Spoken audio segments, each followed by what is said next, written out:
Hello and welcome back to the KCC channel. I'm Rob and I hope you are having a wonderful day today. Today we're jumping into some malicious compliance. Please check out the KCC Discord linked in the description down below. There you can talk to me and a whole bunch of KCC fans who hang out there on a regular basis. I look forward to seeing you there. Our first story today comes to us from Dirty Cop Gangsta. You don't like it here? There's the door. Let's jump right in.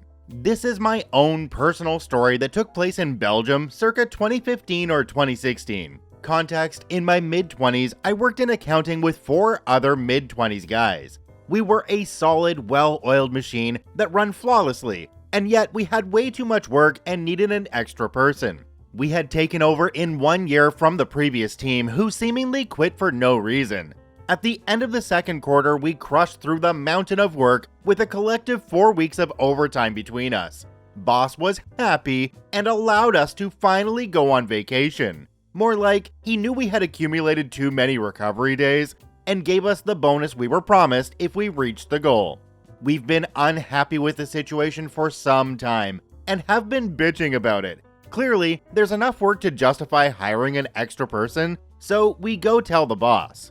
As soon as we explain why we're asking for an extra person, he goes ballistic. How dare we, employees who are terrible at our jobs, dare ask for an extra hand when all we do is F around for the entire day and we're costing him money.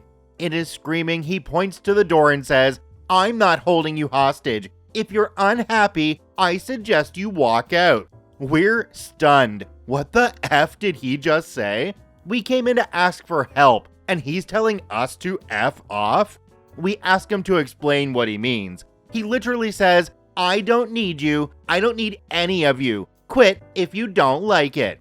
I wish I could say we did, but we were stunned because we thought since we've crushed our workload, we would be in his good graces. So we shut the F up and let him continue his tirade. Come January, crunch time is coming. Boss gathers the entire company in a meeting room and goes on to explain how we're horrible workers and can't do anything properly, and we're costing him money. He then goes on to say the company made 1000% profit compared to last year. If we're so bad at our jobs, how come we multiplied profits? He goes on to say that from now on, no more bonuses, because we're crap workers and we're expected to stay in the office until our work's done, no matter how long that may be. No exceptions, whoever doesn't comply will get fired. He reminds us he can replace us at any moment, and that we need to prove we deserve our jobs. The thing is, I knew I was the best employee there. Not just the best accountant, but the most innovative, most charismatic, most resourceful, and on top of that, the rest of the team and a lot of people from the other departments kind of relied on my upbeat, seemingly light-hearted, jokerish attitude, and so, tired of his crap and extremely scared of the mountain of incoming work, I get up and just say, "I quit." Boss doesn't understand what I mean and continues his meeting while I go to clear my desk. I've cleared my desk by the time he's finished the meeting, and while I'm walking out past him, he understands what I'm doing. He immediately starts yelling that I'm abandoning my post, and that it's unprofessional and there will be consequences. I'm calm because I had already made up my mind. We're in front of everyone, including the rest of my team. I simply tell him, "Boss, we all heard you say that I'm free to leave at any point because you don't need me. Isn't that right, guys?" No one answers, of course, because they're all, boss included, stunned that the nice guy who's always polite and keeps his head down is being assertive. Before boss gets a chance to snap out of it, I tell him that he mistook my tact and diplomacy for acceptance and that I'm only doing what he said. Maybe he should choose his words carefully next time. The rest of the team quit within 3 months. They knew where crap was going and they spent their time at work looking for work anyway. The other teams quit within 12 months and he was bought out within 16 months because most clients had stopped paying and sued him since he had no one to do the actual work. All because he thought I wouldn't comply with his own malicious request. Honestly, the fastest way for a boss to fail is when they think that they're the ones who make the magic happen and provide all the money to the company, instead of the people under them who are actually doing all the hard work. Also, the boss learned here that you should never make a threat that you're not prepared to follow through on, or prepared for the consequences of somebody else following through on your threat. Do me a quick favor and take a look down below the video. If that subscribe button's still red, it means you're actually not subscribed to the KCC channel. Please hit that subscribe button for more daily Reddit stories. This next story comes to us from CES007. Reimbursement bounced for going over by cents. Cool, I'll spend 20 times that. Let's jump right in. Worked as a freelancer in a job that almost always required travel. The per diem amount allotted for meals was actually pretty generous, which is needed when traveling. Airports, hotel room service, and touristy areas if you happen to be stuck there with no other options are pricey. But it was not a true per day amount in the sense that you could spend it however you wanted per day. You got a certain amount for breakfast, for lunch, and for dinner, but could transfer the amount between them only if you were buying all 3 meals in a day. Understandable, since you shouldn't get to spend a full day's amount on one meal if you didn't fly out for the job until late. 1 meal was easy, the amount allotted for that meal. 3 was easy, can transfer between the 3 to use the full day's amount, but you did have to literally have 3 receipts to prove it. If you knew you were going to be on site and miss lunch, for example, we found you had to go buy a bag of chips or a banana or something for as little money as you could and claim it to be a meal to unlock the rest of the meal amount to use later. 2 meals is where it got hairy. You could only use the amount for that meal and not transfer anything between them since you didn't use all 3 meals, hence needing to buy something random above if you were truly there all day. Was at the airport at 5 a.m. and went to the only place open, a bar or restaurant, got an omelet and a drink or something, and not wanting to stiff the server in the US, tipped appropriately for that region, and went about 50 cents over on breakfast. At my next layover, and since more places were open, got cheap fast food and went $10 under on lunch. When I submitted the reimbursements, it was bounced for going 50 cents over policy for breakfast. When I pointed out I went $10 under for lunch, they said that was the policy and to remove 50 cents from the expense report in order for it to be paid. In a policy meant to save the company money, I was penalized for saving them $10 because I went over 50 cents. Fine, I thought, take your 50 cents. From then on, I tried to spend every last dollar of the per diem amount, even if I wasn't hungry. I'd hoard snacks and things from the airport and take them home to eat later. I'd rather start to spend a few dollars of my own money beyond the per diem to make sure I used every last cent of theirs. You know, sometimes these people working in the background who have to go through all your receipts and make sure everything is above board, well, they're silently rooting for you in the background because they know the policies are dumb and they might have tried to fix it, but they got nowhere with it themselves, and they just want to see you screw the company just as much as you want to do it yourself. This next story comes to us from Grinchmer. My malicious compliance turned my office into a vacation home. Let's jump right in. This was maybe 6 to 7 years ago. I was the only full-time IT person at a 100 million plus a year in sales company. I worked 55 to 65 hours a week between on-site and at home. This is important to remember.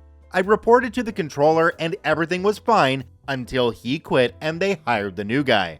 The new guy was the youngest controller ever hired by our site or any of our sister sites, and man did he think he had something to prove.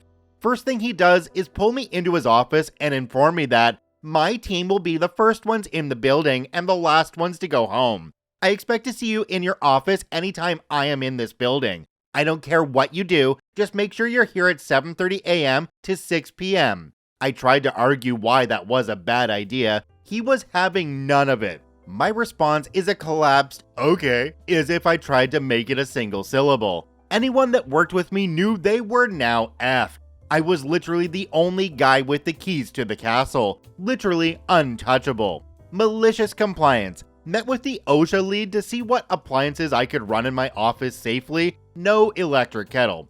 Met with HR and informed them I would be making a spreadsheet of my daily work activities just in case I needed to prove my productivity for any reason in the near future.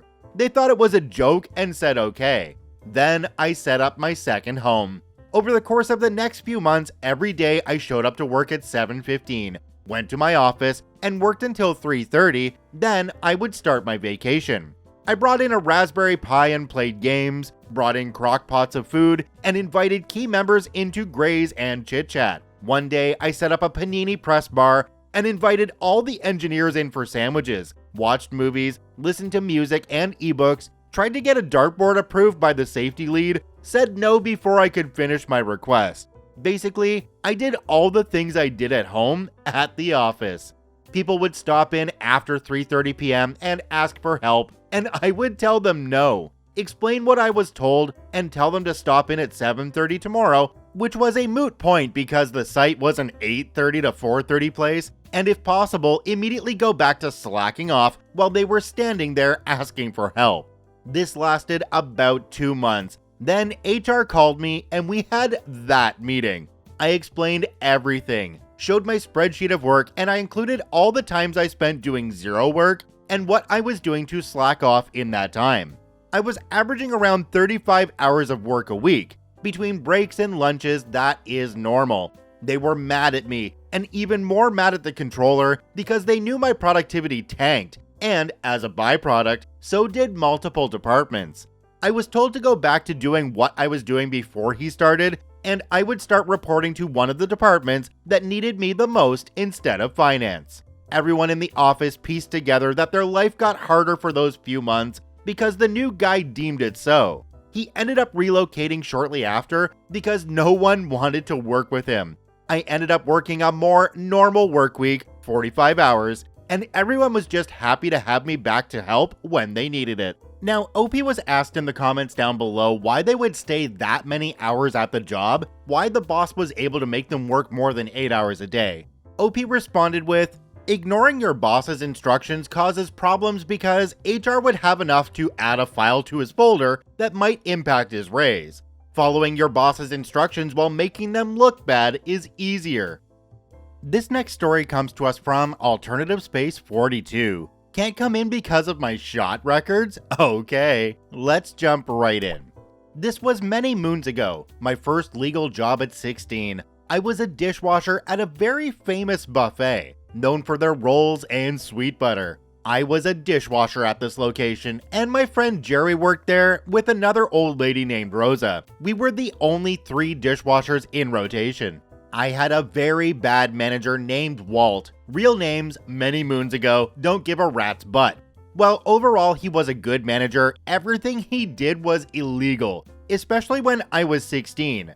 I was manning machinery, our can crusher, and our cardboard baler. That's stuff you have to use when you're 18, but they didn't care. I could go into more detail about the work and the mistreatment, but in a way, it's not quite relevant to the story. I worked 2 days a week, Saturday and Sunday, occasionally holidays, but it was always from 12 p.m. to 12 a.m.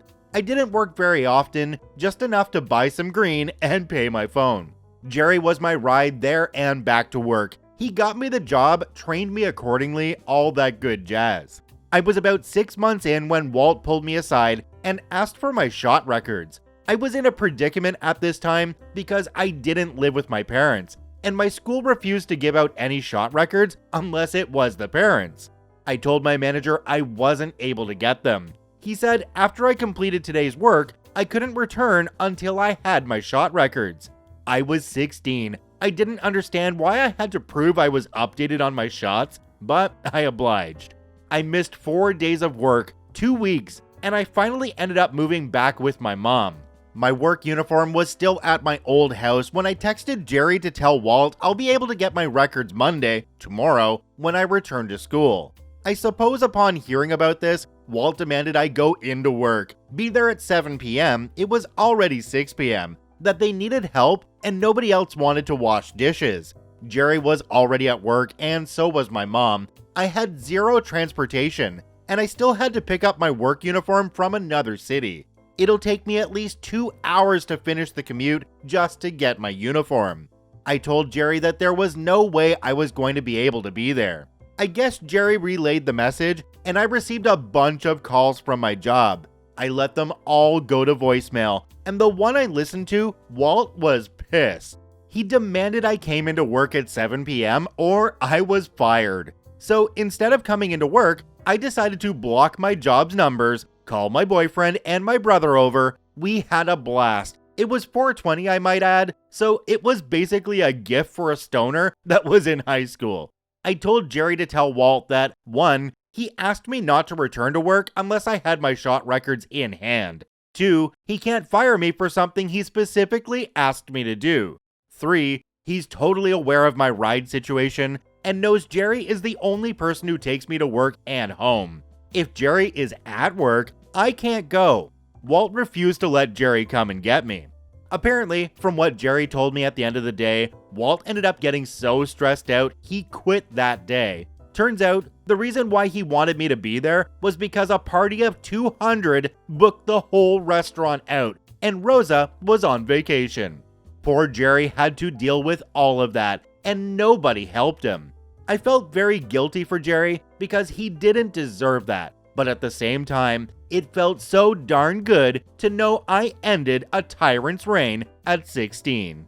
This brings me back to a comment that I made on yesterday's malicious compliance video, where a lack of planning by you does not constitute an emergency for me. If this boss knew that they had 200 people coming in to a fully booked restaurant, then they should have planned out way in advance to have more people there working, even if they needed to bring in temp workers or hire on new people specifically for that purpose. That manager is a dumb butt. Check out all 4 OPs linked in the description down below. I thank you for watching. I hope you have a wonderful day, and we'll see you tomorrow.